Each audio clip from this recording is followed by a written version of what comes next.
during your cleaning, pakabit nyo po kay Isotec, free of charge po yan. Ano po? Ngayon, pag naputulan po kayo during your operation, at magpapakabit po kayo sa Isotec or sa mall, may charge po yun. Huwag na po natin hintayin maputulan pa kayo ng belt. So pag ganito po kasi, ilang araw na lang tatagal yan. O, putol na po yan.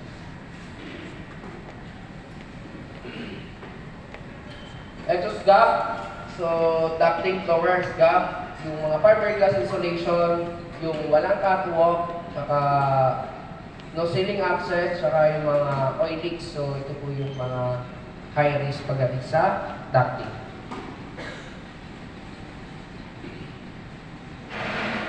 Mga before and afters and condition po ng cleaning. So ganito po yung gusto namin ma-achieve na cleaning sa inyong store.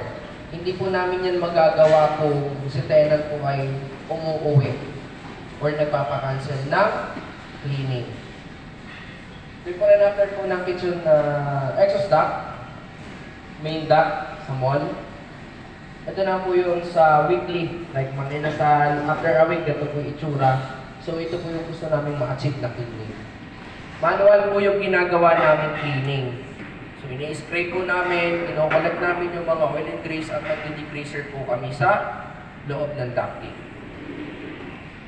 Hindi po yan Palawan Cape ha. Ganito po yung itsura ng ducting after a years na walang cleaning. So, mahirap po yung pakulahin kapag ganyan na po kakapal yung oil and grease. Ganito naman po yung procedure namin ng cleaning sa kitchen hood, baffle, filter, and ducting. So, after cleaning, meron po kayong mga service report na binibigay si crew. Pwede nyo pong i-check kung ano yung mga naka-remarks doon. And kung hindi po kayo satisfied sa cleaning, huwag nyo pong pipirmahan yung service report. Pwede po kayong manghingi ng before and after, katulad po nito, sa crew or sa liftman after the cleaning para aware din po kayo kung ano yung mga nalinisang parts sa inyong kitchen exhaust.